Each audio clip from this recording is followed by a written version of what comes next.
to the Most High God, to the King of Glory, for allowing us today to come and preach the Word of God. We are saying hello to each and every one. May the Lord bless each and every one in Jesus' mighty name. I'm Mama Shelly TV. Thank you for sharing. Thank you for liking. Hallelujah. Hello to all people in Facebook, all people to YouTube in Jesus' mighty name. I know there are some people they don't use Facebook.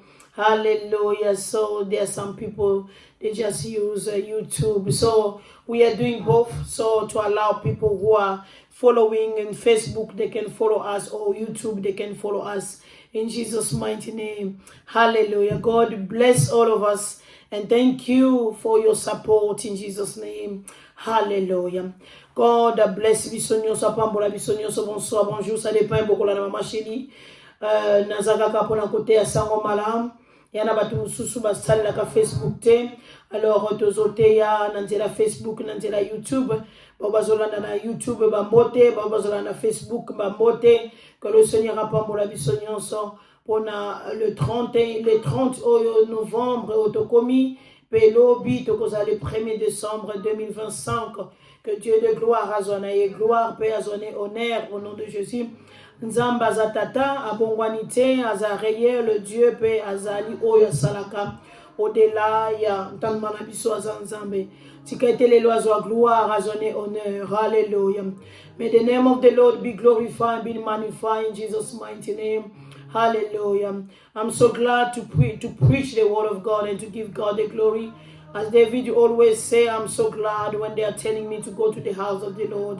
David azagine sengo tawande ko ebisake nanda kuna tata na nzambe. Esengo David tanga bando zana présence ya nzambe. Hallelujah. Ngai pe sengo na ngai tanga na zana présence ya nzambe boye. Nzela kote ya toko interceder toko nkuma bela nzambe. Au nom de Jésus, I'm so happy to be here and to preach the word of God. Thank you for sharing. Thank you for your comment. Thank you for your liking. Can be in Facebook and be in YouTube. May the Lord Almighty, hallelujah, bless all your family in Jesus' mighty name. Nzamba continue na kopambola na kombo na Yesu Kristo. Dieu azali nzambe au nom de Jésus. Hallelujah. Today I'd like to preach in the book of 2 Samuel 13, 1 to 39 in Jesus' name. Et là, il y a Samuel 13, 1 à 39. Nathan a bino libo bogozo bino mogobo tangi. Hallelujah, na kotanga kaka verset 1. Au nom puissant de Jésus. I'm gonna read verse 1 in Jesus' name. Hallelujah. 2 Samuel 13, verse 1. Now after this it was as that Absalom, the son of David, had a lovely sister whose name was Tamar, and Amnon, the son of David, loved her in Jesus' name. So, en français, Absalom, un fils de David, avait une sœur qui était très belle et qui s'est nommée Tamar. Amnon, un autre fils du roi David, au nom puissant de Jésus, en tombant passionnément amoureux. Hallelujah. Yes, lelo dozobeta kadi solo ya David na bananaye. Hallelujah, tozolobela Absalom, Tamar, tozolobela Jonadab, neve ya David yemoko au nom de Jésus. Hallelujah, tozali na Amon yemoko na kati. So David tozomona que c'est un père de famille, azalaki leader na Israël, azalaki roi, azalaki na banebele, alaki na basiebele, au nom puissant de Jésus. So here we want to talk about David. David had a lot of children, a lot of wives. So David, he used, he used to have a lot of wives, as I said, a lot of children. In Jesus' mighty name, and nephew, nieces, of course, because they are talking about his nephew. His name is Jonadab. In verse 5, if you're gonna read, there is the name of Jonadab has been mentioned here in Jesus' mighty name. I will pray. Father God, be glorified, be magnified. I want to decrease, you increase in my life. Use me as you will. I am yours alone. Talk to me, Lord, and talk to everyone who's going to follow me today and then after today. In Jesus' mighty name. May your name be glorified. Hallelujah. Awa tozomona Amos akomaki amoureux ya disconnected, ya ndeko na ye connected, alors que wana azalaki sere na ye tozalaka mpe na bafamille to wana bato tobotami bango papa moko aza sere na yo aza frère na yo mais awa sikoyo basi bazalaki na bango ebele na Israel ya alingi kaka bima na ndeko na viole ye mpe viole eyaki kosalama na famille ya David. Viole eye kosalama na famille ya David. Viole oyo ememi na liwa na famille ya David. Viole oyo ememi séparation, division, ennemi, kanda, vengeance. So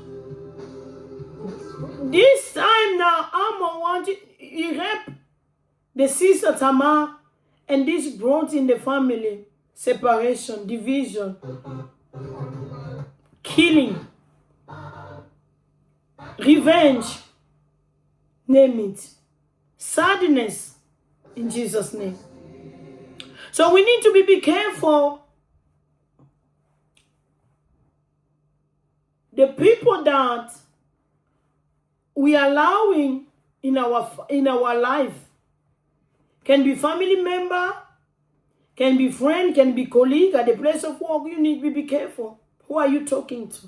Who are you opening your heart to?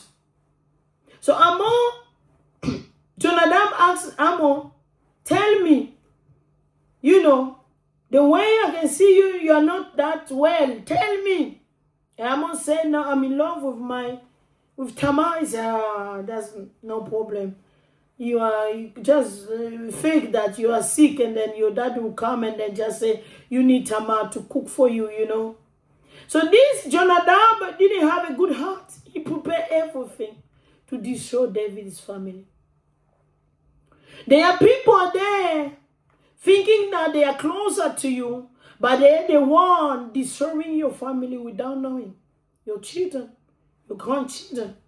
So you need to be careful in Jesus' name. People like Jonadab, they are everywhere.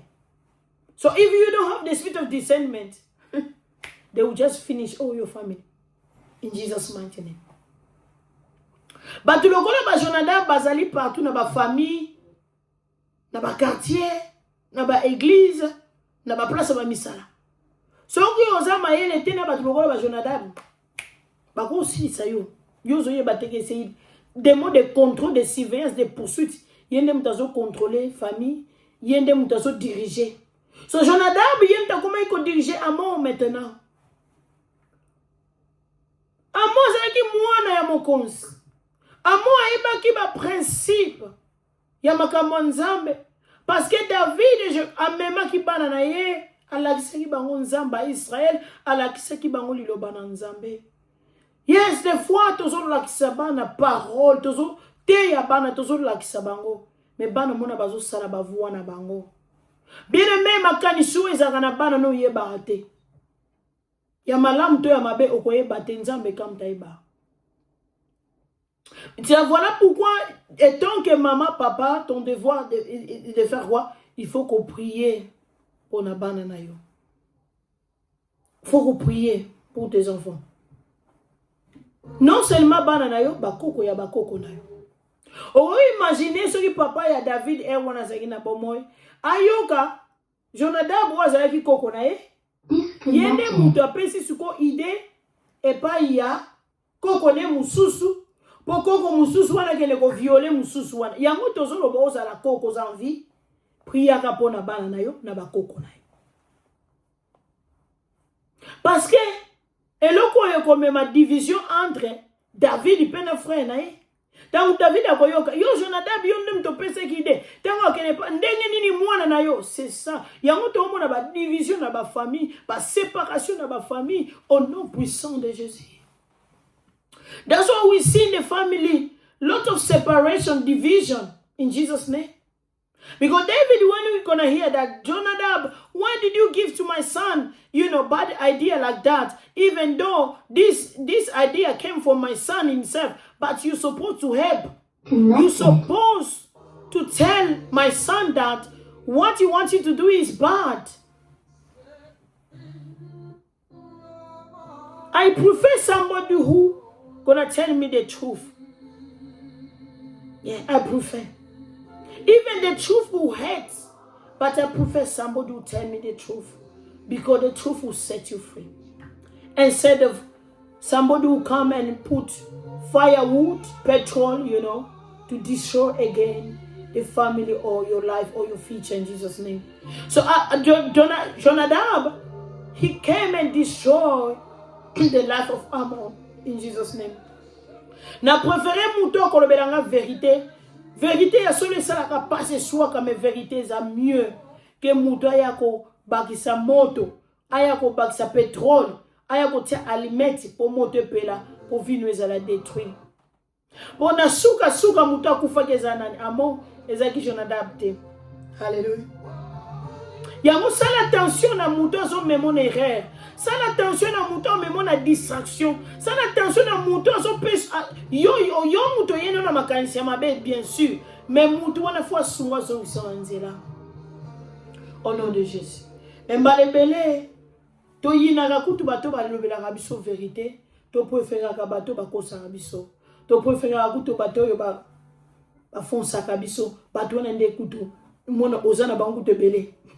Mais bato balobela ko vérité ayepe ba vérité leki yepe bo. Alléluia. Tamba peso discernement na 2026 ozo kota kalate au nom de Jésus. Oko kota na 2026 na bato lokola ba Jonadab. Toko kota na 2026 et longo na Saint-Esprit na Jésus de Nazareth, dans le Seigneur Dieu de gloire. Décembre yango yo lobby bien-aimé. Décision nos années. Il faut qu'on soit décision à prier pour la famille. Parce que l'ennemi a épargné à qui famille à David était. L'homme selon le cœur de Dieu. Et l'ennemi peut avoir la famille. Comment koko ya détruit yo. Comment koko ya kokota na nzela mwana na yo. Ya koko na yo ya ba neve ba nièce. Ya bandeko na yo ya basi bandeko na mibal. Ba tante to ba oncle. L'ennemi soka linga kota zana ndengi. Yango to ba to prier pour na ba famille au nom de Jésus. Tangu serpent zo ya koti sa venait na ye. Azo yo kokuta discernement na ndeko. Tangu zo linga koti sa venait na ye. Soka yo kokuta sagesse intelligence muta kufanda rubi non. O makanisi ya mabena kele ko violer ndeko nanga non ezala te. Non. Yo zo yina makanisi allez je te chasse au nom de Jésus. Alléluia. So yango tozolo bake tous à la bateau tozo prier pour na ba famille au nom de Jésus. Tozo wana pour na séparer famille te, mais on demande que plus de prier pour la famille au nom puissant de Jésus. Lelo kono ba wana cousin kaka. Wana cousine kaka. Wana to boyite mais yo boti bana na yo. Bana na yo soki ba boti ba komi peka soki ba cousin ngone ka to lobela hango. Yeah. Donc et ça na devoir na yo tant que koko ko prier pour na bana boti po bana oyo boti tango pe ba boti bana wana ba ko benga na ka soki ba cousin ka ndingi to lobela hango ka. Donc ils ont na ngo kaka bien aimé. Et tant que ça na bon mo iso ko moni ba koko na yo ba kaboni yo osepela te. Même ata okufi. Pour ça na yo pe prière na yo bana no bazala liboke bakoko no bazala liboke unité amour paix compassion et régner et dominer. Maman ya ngoyo ya ko prier. O moni so ko loni biloko ndunda ozi oteki esili. Oloni yango obosani na tekaka na lambaka. Mais prière et pour la rater et gangaka de génération en génération. Yango na prière les appels facilité bien aimé. Yes. Hallelujah. Prayer is not easy. You know, in the farm, when you sow your kalalu, whatever, you eat and you finish, you sell it and you finish, and that's it. You talk about it and then that's it. It's just a story. But prayer never fails. Prayer is an altar. When you are praying, you are raising an altar before the Lord. Hallelujah. For the generation to come. So we are not here to separate family, but we are talking about you need to pray. So sometimes the people we call cousin, yes, the cousin, they are coming back to our family. Why? How? When you have got 3 children, when those children giving birth, those children, those next generation, they are cousin. So as a grandma or grandpa, you're not going to separate them. You want them to be togetherness in Jesus' name. Hallelujah. But here you can see Jonadab, who was the nephew of David. The enemy used him to destroy now David's children in Jesus' mighty name. So that's why we are saying we need to pray for our nephew, nieces, children, grandchildren, and all family in Jesus' mighty name. Because when we are praying of them, when the bad spirit is coming to their life, they will, the Spirit of God will talk to them and say, I cannot do that. But sometimes when we are busy, busy in ministry, you don't have time for your children. Busy in a job, busy in doing business.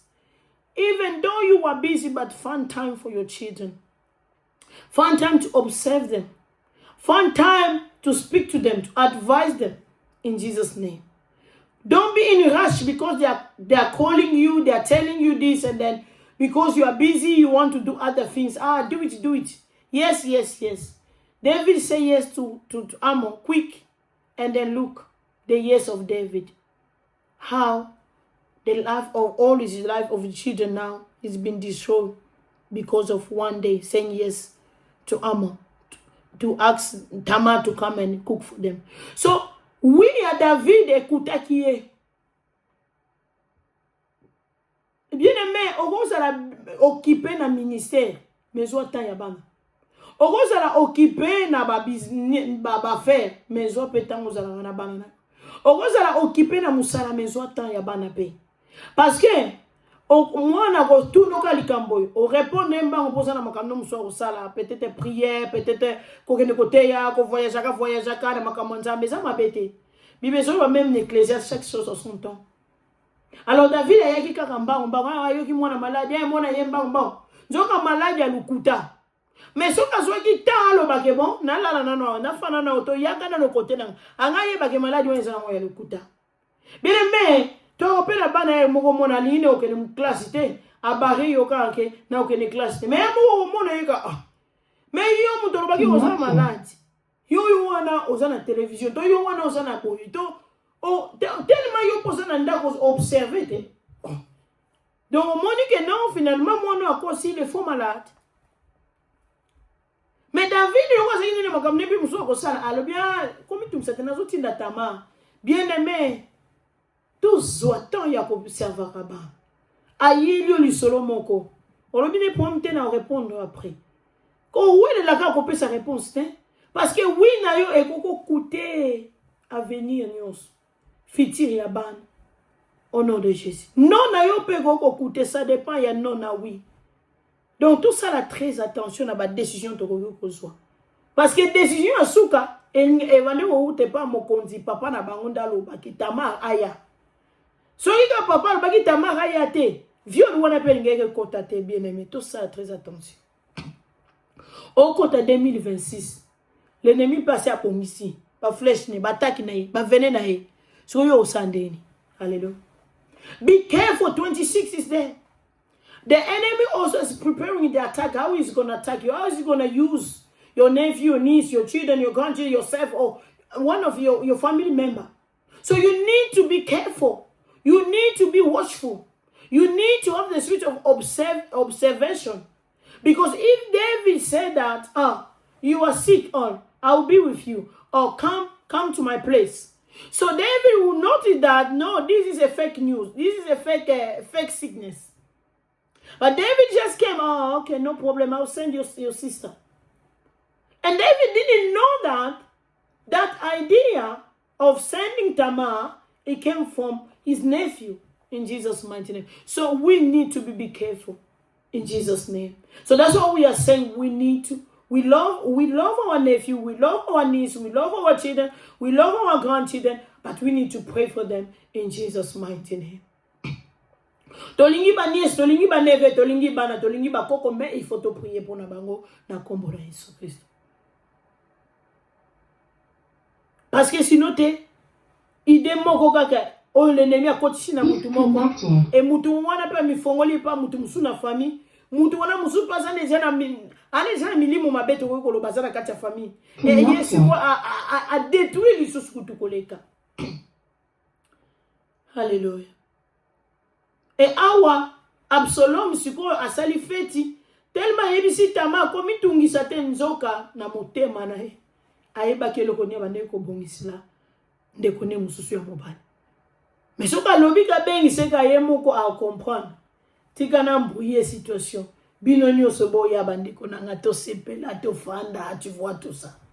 Et ye amo abosani makambo sala yango na ko sa attention to sala ka batu mabete yana batu musu mono saliye mabe yo kanisi abosa na te azala kanango alala kanango alamka nango azo bonga mandeni ni akozo isla yo sala na mokilo to sala batu mabete connected o mabe o to ko salaka o ba te ko zongilo ndeni o yo peut-être amo abongisa kina nzambe na ye mais Absalom azalaki nango kaka Satan peut donc venez wana ce que continue Absalom il faut yes ko ye zalaki ko violer donc ko violer pe muninga violer ki ça ka pa boma ki e kaka to ko koloba bon a même des humiliations.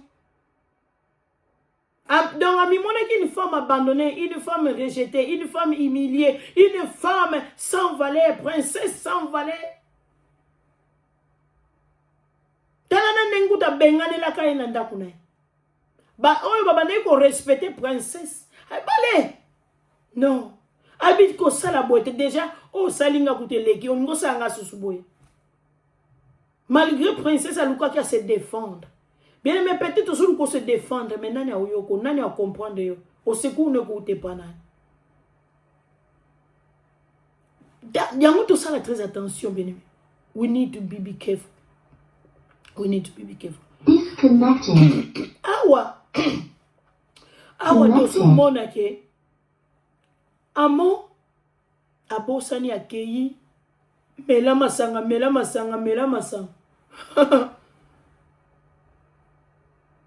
Yepe pese ki mitino ba benga nati. Yepe kuna ba pese le mitino tango bo mona kaka meli masanga esika nde bo ngela ngai. Keba soke nemi ayebi faiblesse na yo eza mabe. Yo ba yebeli yo ndenge ni tango kina feti. Ba yebeli yo liaka mingi. Ba yebeli yo melaka masanga mingi. Ba yebeli yo ndenge ni yo binaka mingi faiblesse nini yo bango ba yebeli yo. Ato keyi ne sika feti zo bina na moi maîtrise. Bina na nenga contrôle. Ezate ko zo bina wana kanga misu na yo. Muta oya ko bomo wana zo yebate. Amela babomi e bana ya roi mutu na mutakima. Sango ekeye pa ya roi. Tangu sango ezokoma sango oya lukuta. Ya solo mutakufa kime bango nyoso te. Ba pesi roi message ke bana no nyoso mibali. Baza ya okufa kuna. Roi lela, c'est normal. Roi mitiana mabela mikata bilamba. Baninga ya roi bazaki pembeni na ye ba ministre na ye. Bango pe baleli ba mikati bilamba. Oui, tango to ozwaka matanga. Ba yo baza close no balela kana yoti. Soki poza na fête ba yo baza close no ba ko fêter na yo. Et salamela ki pe David. Mais Jonadab neve na ye. Abi o mo konzi seigneur. Roi eza lolengo ozo kanisla te. Bana no nuzim bakufi. Ka mutu moko mutakufi. Tala.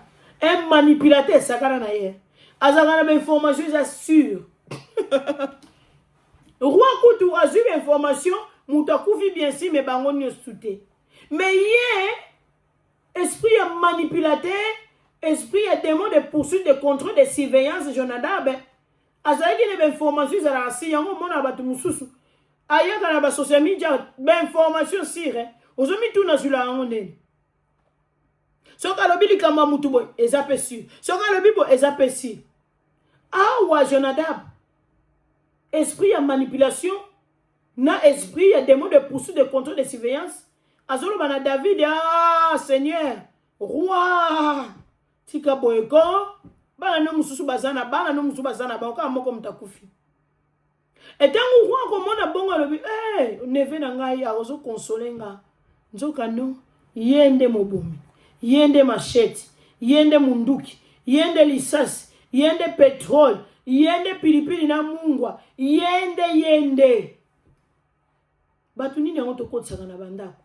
Batu nini yango baza pembeni na biso? Batu nini yango bayaka ko console biso na tango pasi? Nzoka ezande yende mubomi. Nano mona te pena ndoki yenda liye mutu me modèle azolela.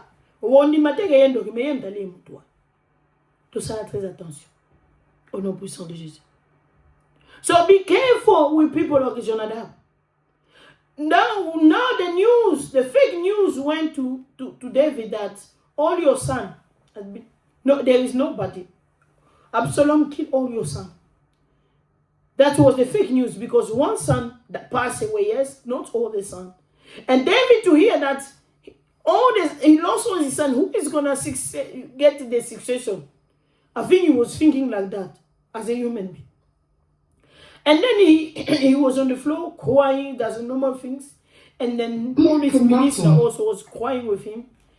When we have got sad time, we have got people who are with us, crying with us. And in a good time also, there are people, sharing happiness with us. So all of them, they was crying there. And then look at this nephew, this wicked nephew. And said that, King, don't worry. My Lord, don't worry. Oh, not only your children.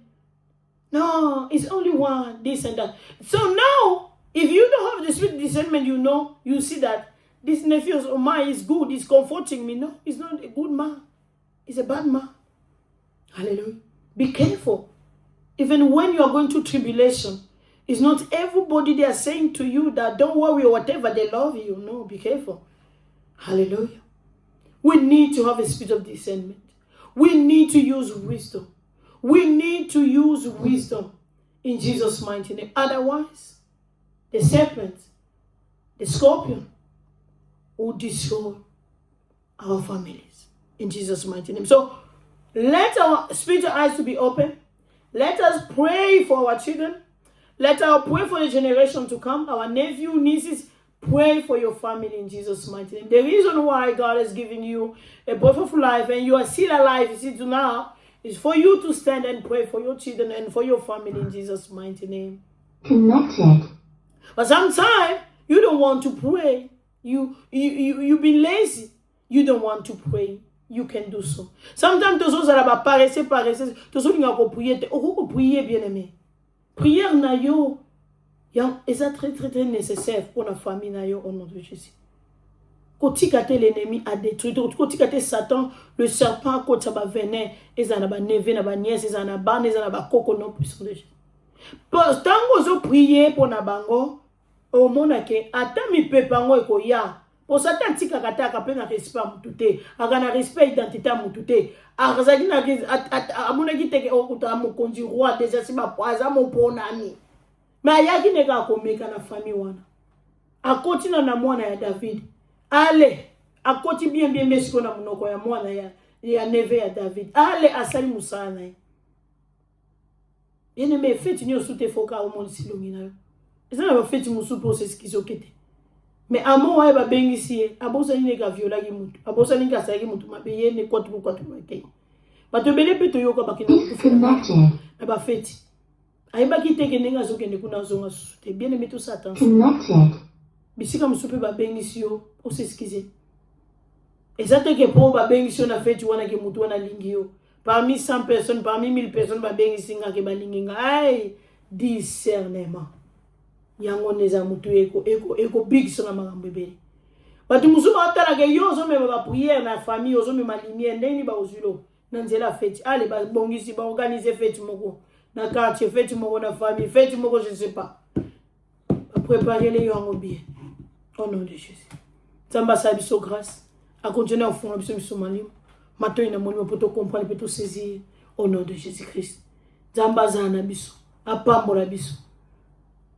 Ami mon Nyango tolobi, okoko sala très occupé zwatan ya famille na. Ya bana na yo.